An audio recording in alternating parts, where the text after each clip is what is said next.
Toastmasters. Yes. Troy is our inspiring Vice President of Public Relations, and he is just doing a fine job getting out in the public and letting the community know, and actually, even in the electronic world, cyber world, who we are and what we're doing. So I really appreciate him taking that initiative and pushing us forward. He's asked the question, have you ever wondered what makes a leader truly great? Troy's quote is, he's simple. He says, a leader helps guide those that they lead to reach their full potential.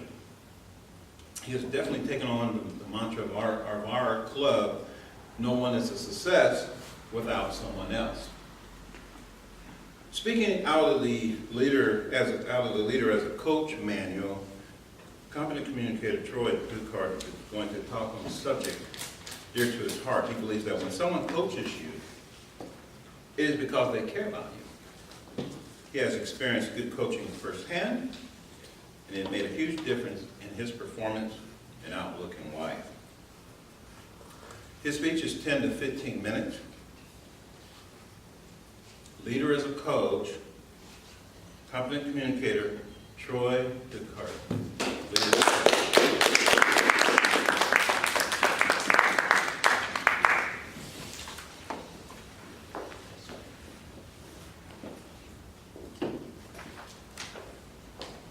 Hello, Toastmasters and guests. This is supposed to be a PowerPoint presentation, but Ron is not here, so I'm going to use my notes. Forgive me for looking up and down a lot. We're just making the best of what we can. Now, more than ever, leaders are necessary in our community. Whether that's the public sector, the private sector, a civic organization, or even your neighborhood. Leaders are what makes the next generation of people possible. I want to make something clear though. Nobody's born with leadership skills. It's something we all have to learn how to do. The great thing is though, is that Toastmasters recognized this need, and one of their missions is to create leaders, so they created the Leadership Excellence Series. And we have to learn how to be a coach, because at some point in your life, you're going to have to be a leader if you haven't already, whether as a parent, employee, or as a Toastmaster officer. So what we're going to go over is the Toastmaster Leader as a Coach. It's a really fun manual, and I'll get right to it. Throughout all of history, there's always been great leaders, and they've all shared three unique principles. They've all differed in how they execute, but they shared three unique things we're going to talk about here. The first thing is they provide clear direction. If you don't have a mission, vision, and goal, and outline for your people, they're going to fail, right? I didn't get here without that GPS. You got to have a plan how to get to where you're going. Don't tell your people where they're going to fail. You have to foster collaboration. That means bringing people together of different talents and getting the job done. Look at us. We're from all over the world, all over the U.S., but we come together to make Toastmasters great. And I think that's something that a leader must have. You got to be able to delegate, task out, and bring people together and foster their skills. The thing I think we do really well is you got to motivate achievement. People don't just work for a paycheck. We like to be recognized, and as a leader and as a coach, when somebody stands out, you should reward them. Be like, hey Doug, you did a great speech today. We're giving you $1 million. You know, come back next week and we'll give you $2 million. Yeah, see, that's achievement right there. So you got to motivate achievement. The next step is you got to learn the fundamentals of coaching, because as a leader, you have to learn how to be a coach, or else you'll fail, and then your whole team will fail. The first thing people got to know is what they're supposed to do. Let's say, for instance, you're a business owner. You own a donut shop, and you hire Billy. Billy's a 16-year-old kid. He's got to know what he's got to do. If he's going to be at the register, he's going to be making donuts, or he's going to be sweeping. If Billy doesn't know what he needs to do, then the business is going to go down. Next thing is people need to know why they're supposed to do it. If Billy's making donuts, he needs to know why he's making donuts. I mean, it's simple to think about, but without donuts, there's no business, right? So your people need to know what they're supposed to do at their job, or else they're not going to take value in what they're doing. They need to know how they're supposed to do it. Sometimes it's not as simple as just throwing those donuts in the fryer and popping them out. You know, Billy, you might have a special thing on how you make the donuts, and that makes it distinct. So Billy needs to know how he's supposed to do it, or else he's going to fail, which endally comes back to you as the leader for not showing him the way. You need to teach your people how well they're supposed to do their job, because if Billy brings out these donuts and they're like Cheerios, that's not a donut, you know what I'm saying? So you as the leader have the knowledge and experience of this job, and you need to impart that on your people. And then they need to know how well they're supposed to do their job. If you want Billy to make 50 donuts an hour, but he's only making 40, he needs to know, hey, our standard is 50, Billy. Just letting you know, Billy. And then the last and most important thing is people need to know how well they're doing at the job, because that's kind of like here. That's why we have evaluations. I may be doing something I don't even notice, but Ron, my evaluator, is going to point it out, so then I can improve on it. It shows people that you care about their progress and that you care about the time that is invested in them. Next topic is coach's responsibility. As a leader, you have a huge impact on people's lives, and that could be for the good or bad, but it's a burden that we all have to go through at times. And that's something that should not be just swept under the rug like it's nothing. First thing you got to do is you got to set high but achievable standards. Let's talk about Toastmasters. Who was scared when they gave their icebreaker? I know I was. Yeah, a couple people here. But the great thing is the first time I came in, we had a great leader in Maria Clark. She came up and she told me everything that I needed to know about Toastmasters and hooked me up with Ron and Linda, my mentors. And then they really helped guide me to that icebreaker. They told me, Troy, you just get up here for 4 to 6 minutes, you smile a lot, and we aren't asking much out of you. Hundreds of thousands of people have done it before you. It's a high but achievable standard. You got to guide your team members. They help guide me into Toastmasters. If without a coach or without a leader, people feel helpless at times. And you as the coach, you can be there to bridge the gap like they did. They helped me see, oh my gosh, Toastmasters is huge. You got to offer support. As the leader, you have that experience, you have that knowledge. Sometimes people get stuck in the job where they don't know what's going on. So you got to be there to help them through their tough and their good times. You got to give advice.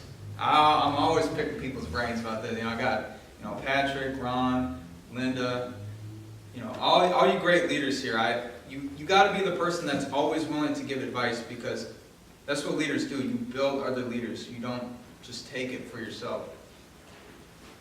And then you provide feedback. That's huge. That's how you get better.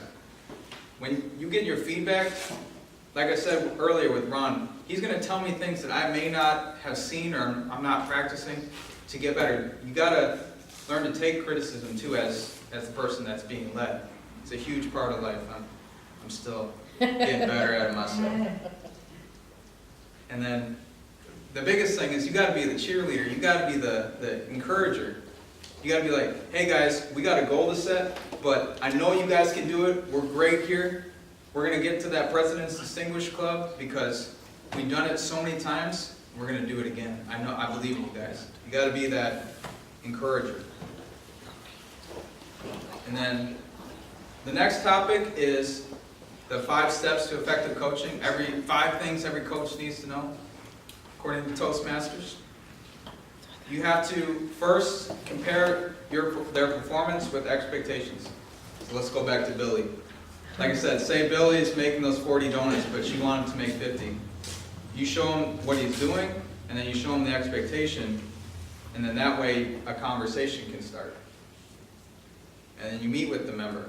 That's the second thing. I cannot stress how important it is that Toastmasters says to meet with the person face to face, because it shows a true commitment to that person, and it also shows how serious you are about improving their skill set. Over the phone is okay, it's a reasonable way to communicate, but text or email is to be avoided because a lot of things can be misconstrued, meanings can be misunderstood, and it's almost like they said an impartial way to get something across when you're trying to be a coach, when you're trying to make somebody better. And then if there is a problem, you have to ask for acknowledgement. What does that mean? So like I said, when Billy was making the 40 and we wanted to make 50, we'd be like, hey Billy, this is our standard. You're making 40. We're going to work on a solution, but let's just agree that we can get you up to 50. We have to increase your standard. As long as Billy sees that he needs to make more donuts, then you can work towards a solution. You ask as the leader, is there anything I can do for you? Is there more resources I can give you? Is there more ingredients I can provide for you? You got to be the person to make the solution. You can't just be the person that brings up a problem. And then biggest thing is to follow up. Because you can say something to somebody, but unless you check on it, they may not change. They may be like, okay, they said this to me, but I know what I'm doing. But it shows, like I said, your commitment to that person and to the improvement of the workplace. All right, and then the next topic is how to discuss with your mentees. Being a coach is a tough thing because you have to learn how to talk to people too, which I've learned a lot in this club when we do evaluations. Because that's the difference between somebody accepting what you want or just blowing it away. First thing is you have to talk with the person, not down to them. That's what's so great about Toastmasters is because in an evaluation you're talking to the person, you're not talking down on them. And when somebody feels respected, they're going to accept your advice a lot better than somebody that just barks orders or comes at you kind of cross, trying to show their power. You got to show that respect, but also let them know that we're here to help them improve. Big thing for leaders. You have to admit when you made a mistake. Sometimes, as a leader, you make the wrong call. But as the leader, you can affect the whole team, and it's not on them if something goes wrong. It's on you. And when a leader takes that fault, they gain respect. But if they don't take that fault, they lose respect. So just learn how to accept the fact when you're wrong or make a mistake. Keep it simple. Don't bring out the dictionary and bring out the 1,800-year-old words. Just keep it easy. Keep it just a normal daily conversation, because that's a real conversation. That's not, you are going to do this. And then a big thing for a leader is to listen. When you open a conversation, you should actually listen to the person first and then process that information so then you can work towards a solution. And then short and sweet. Everybody's time is valuable, so the shorter and more simplistic the message you get across, it'll be more accepted. Because sometimes I'm thinking about Burger King at 5:30 because I didn't get to eat. So the quicker we get this thing done, the quicker we get to where we need to go. Big thing for me and Toastmasters is you got to be sincere. What that means is you got to come across with an open heart. You got to really care for the person, because when you show that caring, they're more likely to accept any criticism or feedback because they're like, hey, they're trying to make me better versus bring me down. And the last thing of this thing is to be timely. And what does that mean? Not just to be on time. Thank you, fire. But it also means to bring up things when they happen. If Billy's showing up 15 minutes late every day, you got to let him know immediately. Not 6 months down the road, because then it's become accepted. And when people get stuck in their ways, it's very hard for them to change. So if Billy needs to make more donuts, or if Billy needs to show up on time, the quicker you deal with that solution, easier it will be to deal with. And a lot less stress for you as a coach. And then the last thing before I conclude is the benefits of coaching. Who wants to be a good leader? Everybody can. The great thing about you being a good leader is you produce high morale, which in your workplace, I know Brad, you work in construction. If your guys aren't happy, that house ain't getting built. And he's like, yeah. So when you as the leader, if you will do everything you can to make your people lives at work better, they're going to work hard for you. It's simple. And then empowerment. That's saying, Jim, I see you're doing a great job in construction. You're in charge of all the sidewalks in Lompoc. Well, now Jim's invested because from his boss, he's like, I'm endowed with this responsibility. That's my name on those sidewalks. People are going to be walking on Jim's sidewalks. So he's going to put more effort into it. And that also is through delegation, and it just brings up people's confidence when you as the leader have faith in them. And then the last thing for benefits is you have to always be developing your people. Because look at Toastmasters, we're all getting better, we're all getting happier, promotions, everything. If you aren't developing your people, you're failing as a leader. Because like I said before, leaders aren't there for themselves, they're there to make the people around them better. All right, I'm early. Dun, dun, dun, dun. Conclusion. You have to coach by example. Like I said before, the success of your people is your achievement. That is the achievement of a leader. And when you reward somebody for doing a good job, that makes them feel so good. So like I said, when you go out into your communities and you're a leader, you help everyone in your life. From Toastmasters and beyond. Thank you.